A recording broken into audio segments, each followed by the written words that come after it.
దేవునికి స్తోత్రములు. ప్రభు పేరిట ఏ కార్యక్రమం వీక్షిస్తున్న ప్రియ దేవుని జనాంగమా, విజ్ఞానాభిలాషులారా, మీ అందరికీ నా హృదయపూర్వక శుభవందనాలు తెలియపరచుకుంటూ ఉన్నా. ఈరోజు 217వ ఎపిసోడ్కి వచ్చాం. ప్రార్థనా టీవీ సబ్జెక్ట్ అయితే నా దర్శనాలు. దాంట్లో ఒక ముఖ్యమైనటువంటి దర్శనం, ఇతర జనులని దేవుడు బాగా ప్రేమిస్తున్నాడు అనటానికి ఆధారమైనటువంటి అనేక వచనాలు మేము ముందుకు తీసుకొస్తూ ఉన్నా. ఇతర జనులు ఎక్కడ ఎలా ప్రేమిస్తున్నాడు, ఎలా ప్రయాసపడుతున్నాడు, అవన్నీ చెప్పుకుంటూ వస్తాం. అపోస్తలుల కార్యాలకు వచ్చి మీకు కొంతమంది కిందటి ఎపిసోడ్లో మీకు వివరించడం జరిగింది. ఫిలిప్ అనే ఆయన ద్వారా వేరే దేశం అటువంటి ఒక ఇథియోపియా దేశానికి సంబంధించిన ఆర్థిక మంత్రికి ఏ రకంగా ఆయన సువార్త ప్రకటింపజేసి ఆయన బాప్తిజం ఎలా తీసుకున్నాడు ఇప్పించాడో చెప్పేశారు. అదే ఫిలిప్ గారి ద్వారా ఇప్పించాడు.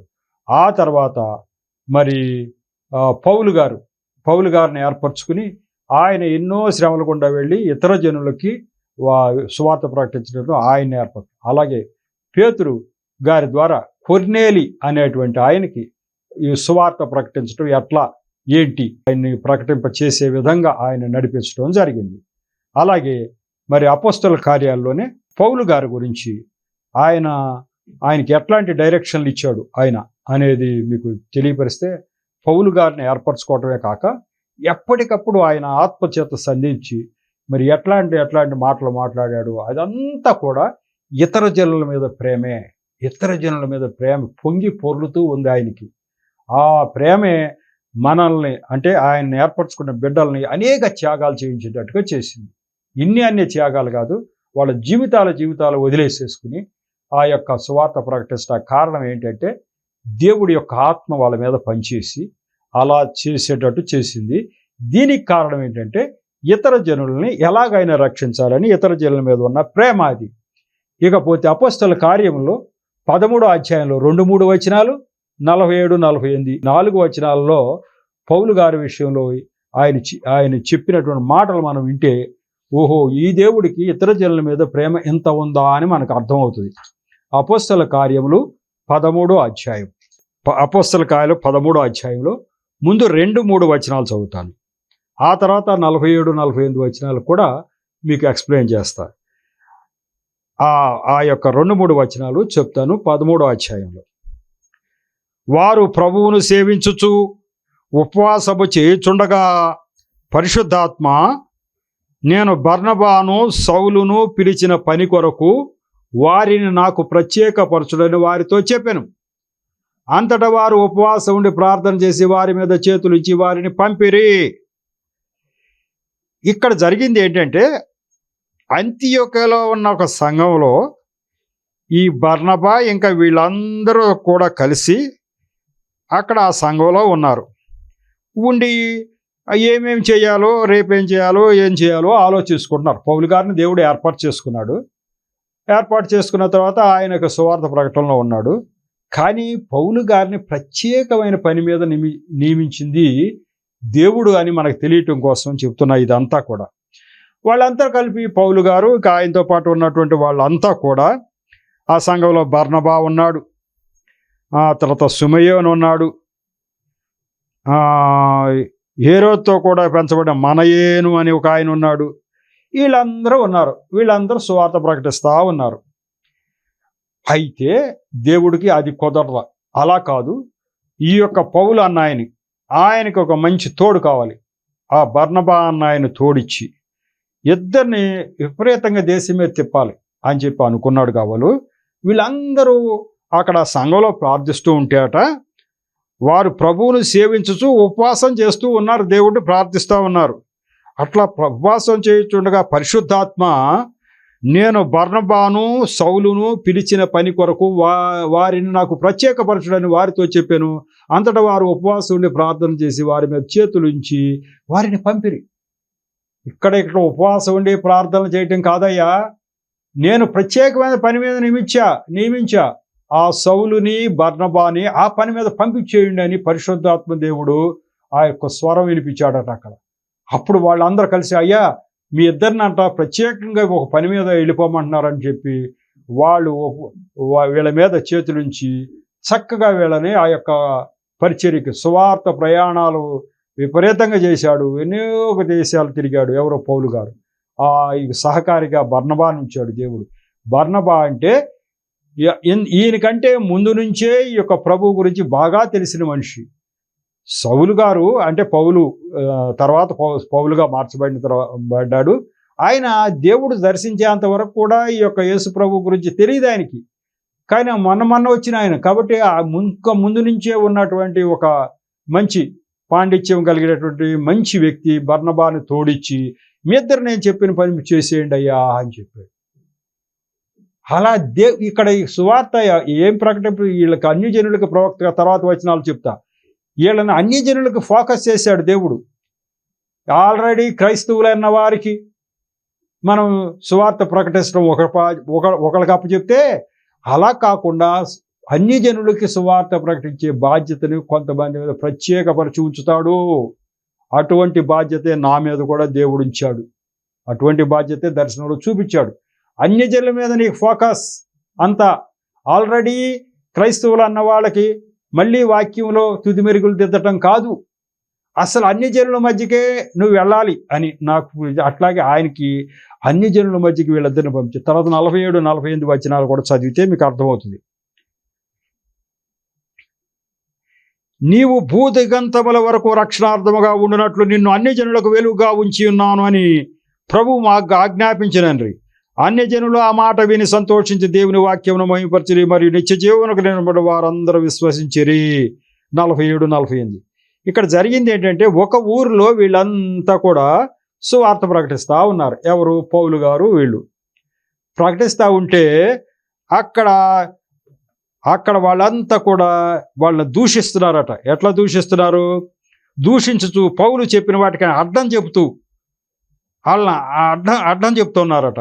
పౌలు చెప్పిన మాటలకన్నిటికీ ఎదురు చెప్పటం, దూషిస్తూ అట్లా చేస్తూ ఉంటే అప్పుడు అంటాడు, ఇదిగో మేము అన్యజనుల కథ వెళ్ళిపోతున్నాం. ఎందుకు అంటే దేవుడు మాతో ఇట్లా మాట్లాడాడు. దేవుడు మాట్లాడాడట. ఎవరితో? పౌలు గారితో. ఏం మాట్లాడాడు? నీవు భూదిగంతముల వరకు రక్షణార్థంగా ఉన్నట్లు నిన్ను అన్యజనులకు వెలుగుగా ఉంచి ఉన్నాను అని ప్రభు మాకు ఆజ్ఞాపించి అన్నారు. ఈ బర్నబా గారును పౌలు గారు చెప్పింది ఏంటంటే, వాళ్ళు తిరస్కరిస్తూ దూషిస్తూ వింటలేదట. ఒక చోట వినకపోతే మమ్మల్ని అబ్బాయి మాకు చెప్పిన పని ఒకటే, భూదిగంతముల వరకు రక్షణార్థంగా ఉండేట్టుగా అన్యజనులకు వెలుగుగా నువ్వు ఉండవయ్యా. ఎక్కడ అన్యజనుడు కనపడితే అక్కడ వెళ్ళిపో, ఏ ఊరైనా సరే అన్యజనుల దగ్గరకు నువ్వు వెళ్ళిపో అని మాకు ఆజ్ఞాపించారంటే, అప్పుడు అక్కడ ఉన్న వాళ్ళందరూ వీళ్ళ మీద భయభక్తులు, అయ్యా మాకు ప్రకటించడానికి మిమ్మల్ని ఏర్పరిచారా అని చెప్పి వాళ్ళందరూ వచ్చి, అయ్యా మీరు ఉండండి మాకు చెప్పండి అని విన్నారట. అన్యజనులు బాగా విన్నారట. కాబట్టి దేవుడు అన్యజనుల కొరకే ఏర్పడి ఈ యొక్క సువార్తలో ఒక్కొక్కళ్ళు ఒక్కొక్క రీతిగా వాడుకుంటాడు. అన్యజనుల మధ్యకే ఫోకస్ చేయించాడు. పౌలు గారు బర్నబా గారు విపరీతంగా అన్యజనుల మధ్యకి వెళ్ళడానికి కారణం ఏంటయ్యా అంటే, ఇది ఏమన్నాడు, నేను చెప్పిన పని నిమిత్తం వాళ్ళిద్దరిని వేరు చేసేయండి అయ్యా, మీ దగ్గర కూర్చోబెట్టుకోవద్దు, మీ ప్రార్థనలు మీ అన్ని మీరు చేసుకోండి అన్నాడు. కాబట్టి దేవుడు ఏర్పాటు చేసి ఎవరి దగ్గర అన్యజనులకు పంపించాడు.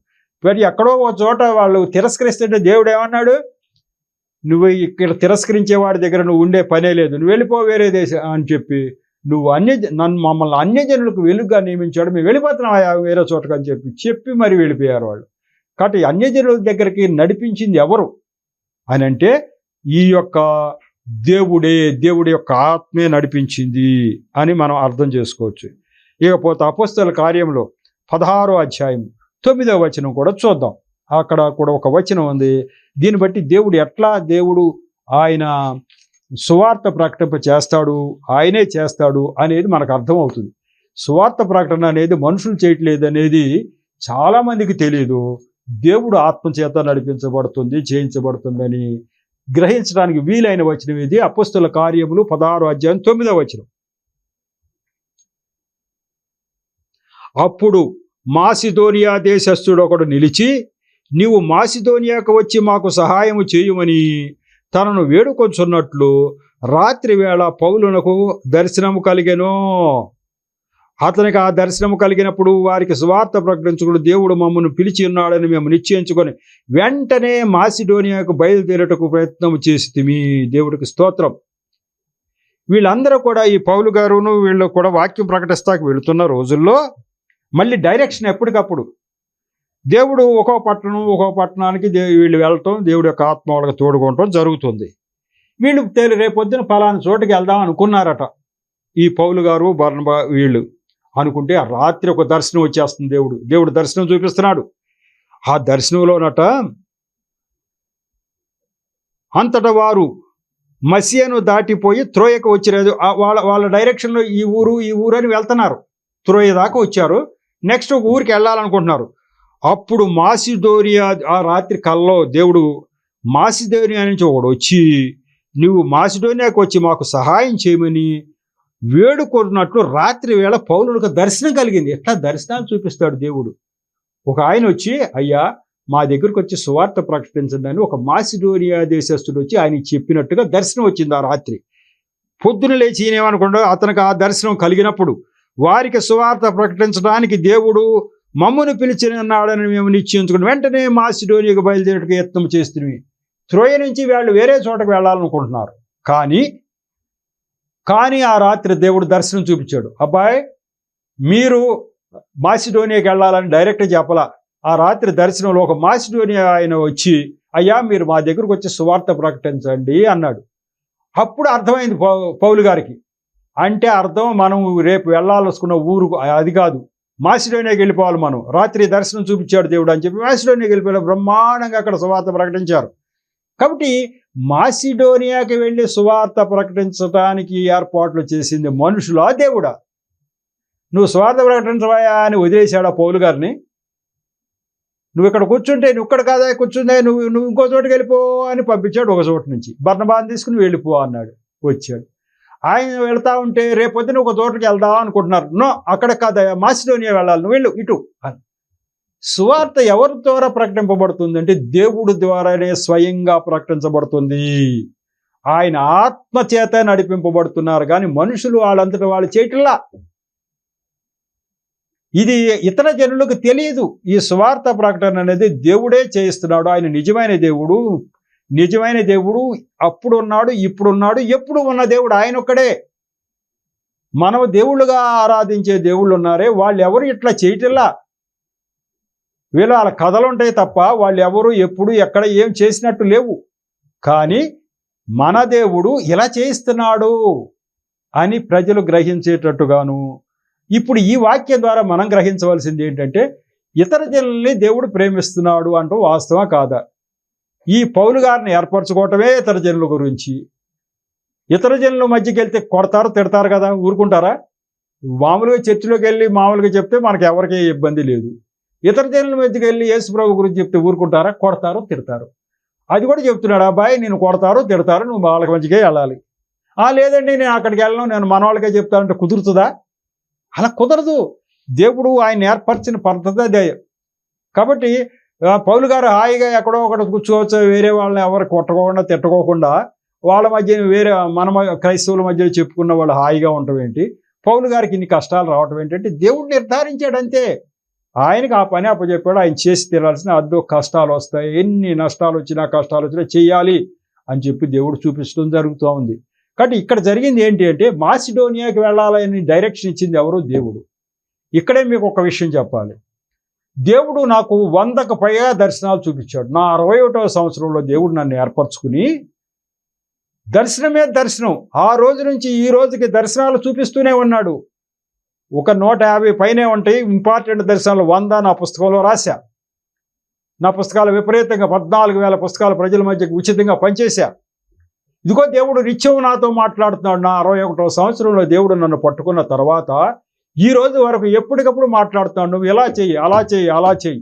ఈ రోజు జరుగుతున్నటువంటి సువార్త ప్రకటన కూడా దేవుడు చెప్పిస్తున్నదే. దేవుడు ముందుగానే చెప్పేశాడు, ఇదిగో సువార్త అనేది నువ్వు టీవీలో ఇట్లా మాసిడోనియా ఆయన వచ్చి నిలబడినట్టే ఒకరోజు నేను టీవీలో ప్రసంగం చేస్తున్నట్టుగా, టీవీలో వచ్చేస్తున్నట్టుగా వచ్చేసింది. అయ్యో నేను టీవీలో ఎట్లా చెప్తాను అనుకుంటున్నా. ఆ తర్వాత 4 సంవత్సరాల తర్వాత మొత్తం అంతా అమల్లోకి తీసుకొచ్చేసాడు దేవుడు. ఈ రోజు గత 5 సంవత్సరాలుగా నిర్విరామంగా సువార్త ప్రకటింపజేస్తున్నాడు దేవుడు.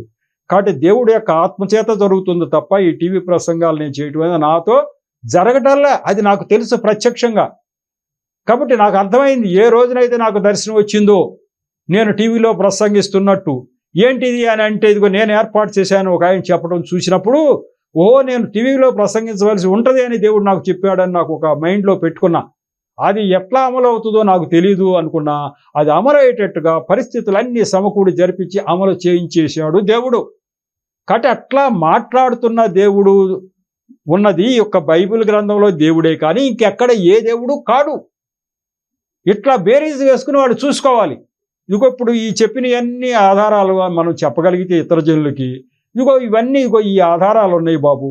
దేవుడు ఇట్లా నిత్యం మాట్లాడుతున్నాడు. ఆ రోజు ఈ రోజు ఎప్పుడు ఇప్పుడు పౌలు గారికి చెప్పాడండి, పౌలు గారితో మాట్లాడాడండి, ఇప్పుడు లేటుగా అంటారేమో. ఇప్పుడు నా పేరు చెప్పొచ్చు. ఇదిగో దేవనబోయిన రాజారావు అనేటువంటి రిటైర్డ్ ఆర్టీసీ ఆఫీసర్ని దేవుడు ఏర్పరచుకుని ఈ రోజు 100 దర్శనాలు ఇప్పుడు చూపించాడు. ఆయన ఇలా చేయి, నువ్వు ఇలా చేయను ఇప్పుడు మాట్లాడుతున్నాడు. అప్పుడెప్పుడో చరిత్ర పక్కన పెట్టండి, ఈ రోజు కూడా జరుగుతుందని మీరు చెప్పొచ్చు కదా. అన్యజనులకు చెప్పేటప్పుడు ఎప్పుడో చరిత్రలో ఉండటం కాదయ్యా, ఇప్పుడు కూడా జరుగుతుందని చెప్పడానికి ఆధారం నా సాక్ష్యం. ఇదిగో టీవీలో చెప్తున్నటువంటి ఈయన దేవుడి యొక్క డైరెక్షన్ ప్రకారం ఆ రోజు పౌలు గారిని ఎలా నడిపించాడో అలా ఈయన కూడా ఎప్పటికప్పుడు దర్శనాలు చూపించిన విధి చేయి అని చెప్పిస్తున్నాడు అని చెప్పడానికి ఆధారంగా నా సాక్ష్యాన్ని కూడా మీరు ఉపయోగించుకోవచ్చు. కానీ దీన్ని దృష్టిలో పెట్టుకుని మనం ఈ దేవుడు నిజమైన దేవుడు, మాట్లాడే దేవుడు అని మనం అర్థం చేసుకోవాలి. ఇకపోతే ఎఫ్సి పత్రికకి వెళ్దాం. అఫ్సల్ కార్యక్రమం ఎఫ్సి పత్రికలో 3వ అధ్యాయంలో 8 నుంచి 11 వరకు చదువుతా. ఎందుకు చదువుతానంటే ఈ ఎఫ్సి పత్రిక 3వ అధ్యాయం నాకు 2 సార్లు దర్శనం కనపడింది. నాకు ఈ ఎఫ్సి పత్రికలో 3వ అధ్యాయం ఏంటబ్బా అని నేను చదివితే తేరా దాని నిండా ఉన్నది ఏంటంటే, నువ్వు నానా విధమైన జ్ఞానాన్ని నా ప్రజలకు ఇవ్వాలి. ఆ బైబిల్లో ఉన్న 4 వచనాలే చెప్పింది చెప్పడం కాదు, నానా విధమైన జ్ఞానం ఇవ్వాలి. అన్ని రకాల్లో ఏ కోణాలు, వేరే మత గ్రంథాల్లో ఏముంది, ఇక్కడ ఏముంది, అవన్నీ బేరీజు వేసుకుని అనేక సాక్ష్యాలు చూసి దీన్ని బట్టి ఈయన ఒక్కడే దేవుడు అని వాళ్ళకి అర్థమయ్యేటట్టుగా నానా విధమైన జ్ఞానం వాళ్ళకి రంగరించి పోయాలని ఆ యొక్క ఎఫ్సి పత్రిక 3వ అధ్యాయంలో ఉంది.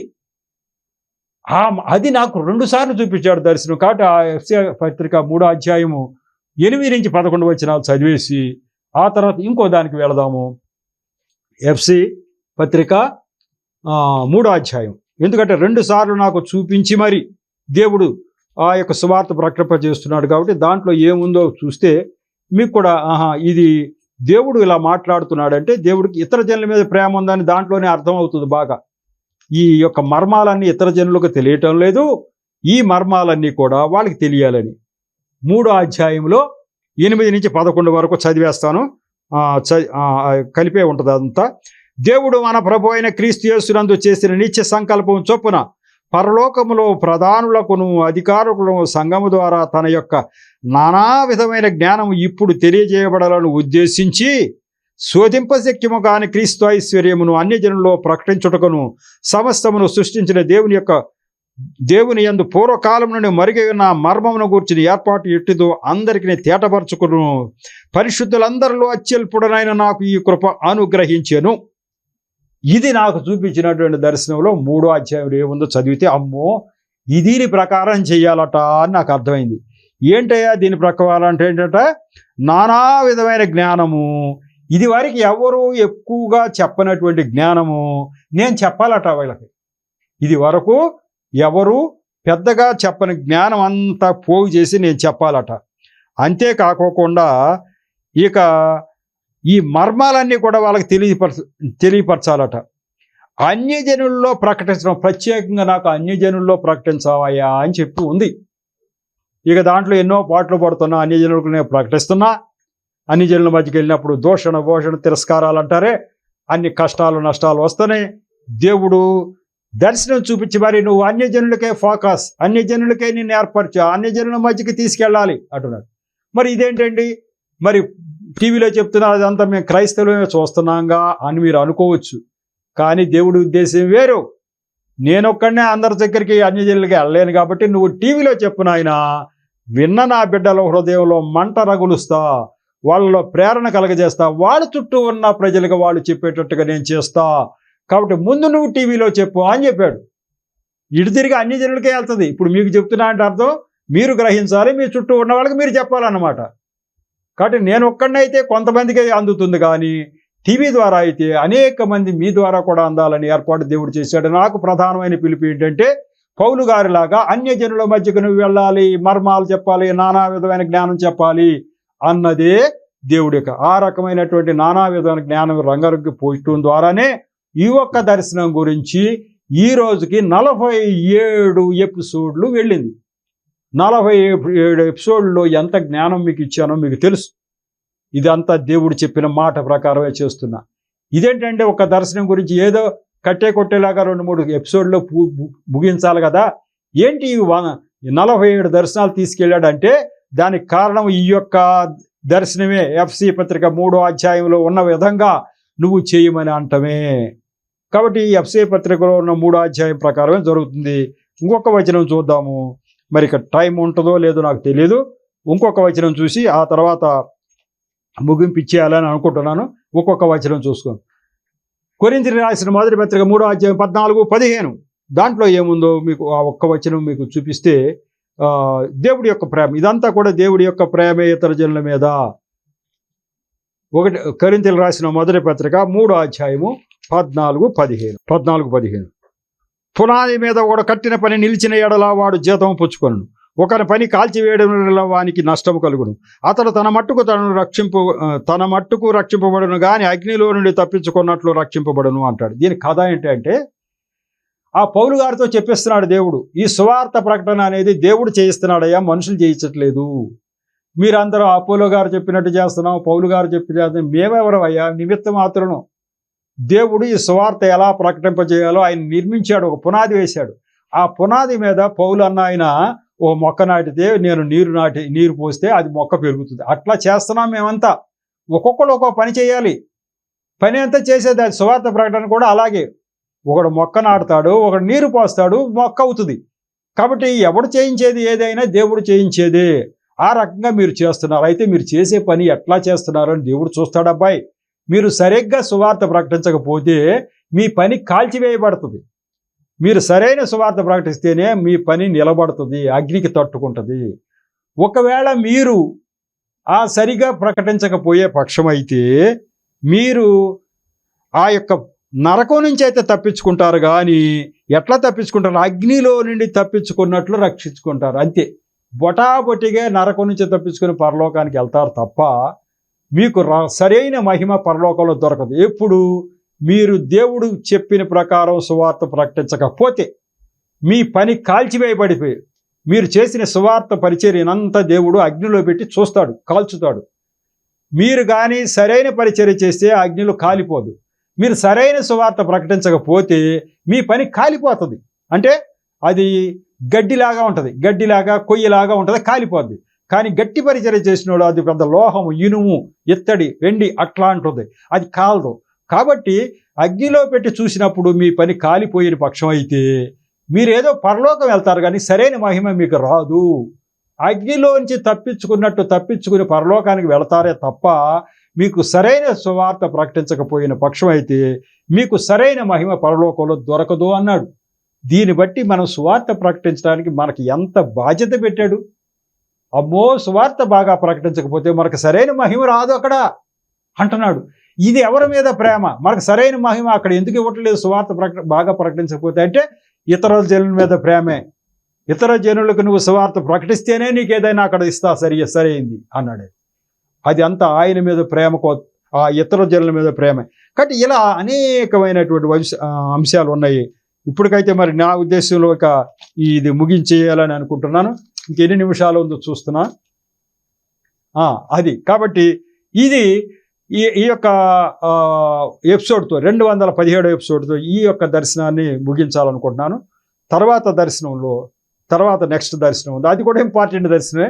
మరి కాకపోతే ఇన్ని ఎపిసోడ్లు అది వెళ్ళాల్సినంత అవసరం లేదు, కానీ దేవుడే పర్యవేక్షిస్తున్నాడు. ఈ దర్శనాల ద్వారా మాట్లాడుతున్నాడు అంటే ఆయన ఉన్న దేవుడు. ఇప్పుడు ఇలా మాట్లాడాడు నాకు, ఇన్ని ఎపిసోడ్లు చెప్పించాడు. తర్వాత దర్శనం చూస్తే ఇంకా ఆశ్చర్యపోతారు మీరు నువ్వు ప్రకటించిన స్టైల్ మార్చబోయాయి వాళ్ళ నుంచి అన్నాడు నన్ను. అదేంటి, ఆయన అన్నీ చూసేస్తాడా? నువ్వు ప్రకటించే విధానం ఎలా మార్చు అన్నాడు నన్ను. అలా ఇప్పుడు మార్చి చెప్తా ఉన్నా. అట్లా కూడా చెప్తాడా దేవుడు? అది కూడా చూస్తాడా? మనం ప్రకటించే విధం ఎట్లా ఉండాలో కూడా చెప్తాడా? మళ్ళీ అందరికీ వర్తించదు. రాజారాం అన్న నువ్వు నేను చెప్పినట్టుగా ఈ పని చేయి అన్నాడు అంతే. అది అందరికి సంబంధం లేదు. నీతోటి ఈ పని చేయించాలనుకున్నా ఆ పని నువ్వు చెయ్యి. అన్ని జనుల మధ్యకు చొచ్చుకెళ్ళిపోమన్నా నువ్వు వెళ్ళిపోతున్నావు, ఆల్ రైట్. టీవీలో చెప్పన్నా చెప్తున్నావు, ఆల్ రైట్. ఇంకా చెప్పే దాంట్లో ఈ మార్పు చేసుకోవయ్యా అన్నాడు నన్ను. కాబట్టి ఆయన నిజమైన దేవుడు, ఉన్న దేవుడు, నిత్యము మాట్లాడేటువంటి దేవుడు అయి ఉన్నాడు అని అర్థం చేసుకోవాలి. మొట్టమొదటిగా అసలు దర్శనం మీకు చెప్పే ఉంచా. అసలు దర్శనం మీకు ఊరికి టచ్ చేస్తా. 47 ఎపిసోడ్ అయిపోయినాయి కాబట్టి అసలు దర్శనం ఏంటంటే గుర్తులేదు అనొచ్చు మీరు. అది ఏమీ లేదు. దేవుడు ఇతర జనులు చర్చికి వస్తున్నారని చూసి వాళ్ళని పట్టుకుని బోరుని విలపిస్తా ఉన్నాడు, ఏడుస్తున్నాడు. బాబు మీ కొరతేనయ్యా నా బాధ అంతా అంటున్నాడు. దేవుడు అంటే ఆయన ఆత్మ నా మీద ఉంది. నేనే ఒక స్కూల్కి ఇన్స్పెక్టింగ్ అఫీషియల్గా వెళ్ళా. మీకు ఎందుకు గుర్తు చేస్తా అంటే అసలు దర్శనం మర్చిపోయి ఉంటారు కాబట్టి లైట్గా గుర్తు చేస్తే మీకు ఆహా ఈ దర్శనం మీద ఈయన ఎంత చెప్పాడు అని మీకు తెలుస్తాకి. ఈ 47 ఎపిసోడ్లకి బేస్ అయిన దర్శనం ఏంటంటే, నేను ఒక స్కూల్కి ఇన్స్పెక్టింగ్ అధికారిగా వెళ్ళా. అది ఆ యొక్క పర్యవేక్షణ అధికారిగా వెళ్ళా. ఆ స్కూల్లో యూనిఫారం వేసుకున్న పిల్లలందరూ ఒక పక్కన ఉన్నారు, యూనిఫారం లేని వాళ్ళు కొద్దిమంది ఒక పక్కన ఉన్నారు, వేరే వేరే బట్టలు వేసుకున్నారు. అప్పుడు టీచర్లను అడిగా, అమ్మా యూనిఫారం ఉన్న వాళ్ళంతా మీ స్కూల్ వాళ్ళు, మరి వీళ్ళు ఎవరు అని అడిగితే ఆ టీచర్లు అన్నారు, అయ్యా వీళ్ళు కూడా వస్తున్నారా స్కూల్కి అని అడిగా. నేను అడిగితే, అయ్యా వీళ్ళు కూడా వస్తున్నారయ్యా, వాళ్ళు మన స్కూల్ వాళ్ళు కారు, కానీ వాళ్ళు కూడా వస్తున్నారు, మన పాఠాలు వింటున్నారంటే అప్పుడు నేను వెళ్ళిపోయి వీళ్ళందరూ వదిలేసి యూనిఫారం లేని వాళ్ళందరినీ కౌగిలించుకుని దగ్గరికి తీసుకుని ఏడుస్తున్నా. నేను ఇలా ఏడుస్తూ ఉంటే నన్ను చూసి పిల్లలందరూ ఏంటి నేను మా అమ్మను పట్టుకుని ఏడుస్తున్నాను, వాళ్ళు ఏడుస్తున్నారు. మా ఇద్దరి మధ్య ప్రేమ పెరిగిపోయి వాళ్ళు నేను ఏడుస్తుంటే టీచర్లందరూ వచ్చి గుమ్ముకుడిపోయి, అయ్యా ఏంటి ఈయన ఇంత పెద్ద అధికారి వీళ్ళని పట్టుకుని ఏడుస్తున్నాడు ఏంటి అని ఆశ్చర్యపోతాను. నేనేమంటున్నానంటే అప్పుడు, బాబు మీ గురించే నా తాపత్రయం అంతా, మీరు కూడా స్కూల్కి వస్తున్నారు అని అంటే నాకు ఎంతో సంతోషంగా ఉండి ఆనంద బాష్పాలు వస్తున్నాయి నాయన అని నేను ఏడవటం, వాళ్ళు కూడా నన్ను పట్టుకుని ఏడవటం, అందరూ చూసి ఆశ్చర్యపోవటం జరుగుతూ ఉంది. ఇది దర్శనం. అంటే ఒక అన్యజనుడు యేసు ప్రభు వైపు చూచాడు, నరకం నుంచి తప్పించుకున్నాడు అనగానే ఎంతో సంతోషం దేవుడు కలుగుద్ది. ఆ యొక్క వాళ్ళని పట్టుకుని కౌగులించుకుని ఏడుస్తాం. ఎవరైనా ఒక పిల్లాడు తప్పిపోయిన వాడు 10 సంవత్సరాల తర్వాత దొరికితే వాడిని పట్టుకుని తల్లి తండ్రి కానీ కౌగులించుకుని ఎలా ఏడుస్తామో అలా ఏడుస్తున్నా నేను. నరకానికి వెళ్ళిపోయేటువంటి వాళ్ళు తప్పించుకుని దేవుడు వైపుకి వచ్చారని తెలిసిన తర్వాత దేవుడు అంత సంతోషిస్తూ ఉన్నాడు, ఆనంద బాష్పాలు కారుస్తున్నాడు. దాని మీద ఇంకా 47 ఎపిసోడ్లు మీకు వెళ్ళింది. ఇతర జనుల మీద ఆయనకి అప్పుడు బైబిల్ గ్రంథం నిండా ప్రేమ కనపడింది వాక్యాల ద్వారా, ఇప్పుడు ఈ దర్శనం ద్వారా కనపడింది. ఆ రకంగా మీరు ఈ అర్థం చేసుకుని ఇతర జనులను అత్యధికంగా ప్రేమిస్తున్నాడు బాబు. మా క్రైస్తవుల జీవితాలు ఎంతోమందివి త్యాగం చేయించి మరీ మీకు సువార్త ప్రకటింప చేస్తున్నాడు. అందులో ఈ రాజారావు అనే వ్యక్తి కూడా ఒకడు. ఆయన జీవితం త్యాగం చేయించి ఇట్లా మీకు ఇవన్నీ అందజేయమని చెప్పి ఆయనే చేస్తున్నాడని మీరు చెప్పగలిగితే ఒకళ్ళు కాతే కొంతమంది అయినా కొద్దిమంది అయినా విని ఇది నిజమే అని గ్రహించే అవకాశం ఉంది. కాబట్టి మీ వంతు కృషి మీరు చేయండి. తర్వాత ఎపిసోడ్లో అయితే వేరే దర్శనానికి వెళ్ళిపోదాం. ఇప్పటికైతే ఈ మాటలు దేవుడు దీవించునుగాక. చిన్న ప్రార్థన చేసి ముగిస్తా. కృపగల దేవా, మహాపరిశుద్ధుడా, ప్రేమగల తండ్రి, ప్రభా మీకు వందనాలు స్తోత్రాలు చెల్లించుకుంటున్నాను తండ్రి. ఈరోజు ప్రభా ఈ యొక్క 217వ ఎపిసోడ్ను కూడా మీరు దీవించారు ప్రభా. నన్ను మరుగుపరిచి నా నోటి ద్వారా మీరు మాట్లాడారు. ఇతర జనుల గురించి మీరు పడుతున్న ప్రయాస ఆవేదన అందరికీ అర్థమయ్యే విధంగా తండ్రి మీరు బైబిల్ గ్రంథంలో అనేక చోట్ల ఏమేమి చేసింది అన్ని బిడ్డలకు చెప్పే అవకాశం నాకు కలగజేశారు. అంతేకాకుండా వింటున్న బిడ్డల హృదయాలు తెరిచి విషయాలని గ్రహించే శక్తిని కూడా వారికి దయచేశారు. అంతేకాకుండా ఇతర జనులకు తండ్రి ఈ విషయాలన్నీ చెప్పి నిజ దేవుడు ఎవరో వారు గ్రహించేట్టు చేయటానికి తండ్రి తగిన ప్రేరణ వారికి అందిస్తున్నందుకు వందనాలు స్తోత్రాలు తండ్రి. నిరంతరము ప్రభువా మరి బిడ్డలందరూ దర్శించండి, ఆశీర్వదించండి. మీ చిత్తమైన రీతిలో ఏ బిడ్డ ఏ పని చేయవాలో ఆ పని వారి ద్వారా చేయించండి ప్రభువా. ఏ బిడ్డ మీ వైపుకు మరి ఆకర్షింపబడాలో అది మీకు ముందే తెలిసి ఉంది కాబట్టి తండ్రి ఎక్కడ కూడా తప్పిపోకుండా మీ యొక్క చిత్తంలో ఏది ఎలా జరగాలో జరిపించి మీ నామాన్ని మహింపరచుకోండి తండ్రి. ఈ టీవీ పరిచర్యను దీవించండి. ఈ కార్యక్రమాలు వీక్షిస్తున్న ప్రతి బిడ్డను కూడా దీవించమని ఆశీర్వదించమని మా ప్రభువును రక్షకుడైన యేసు నామములో పరమతండ్రిని ప్రార్థించి వేడుకుంటున్నా తండ్రి. ఆమేన్. మరొకసారి మీ అందరికీ నా హృదయపూర్వక శుభవందనాలు తెలియపరచుకుంటూ ఉన్నా. వందనాలు.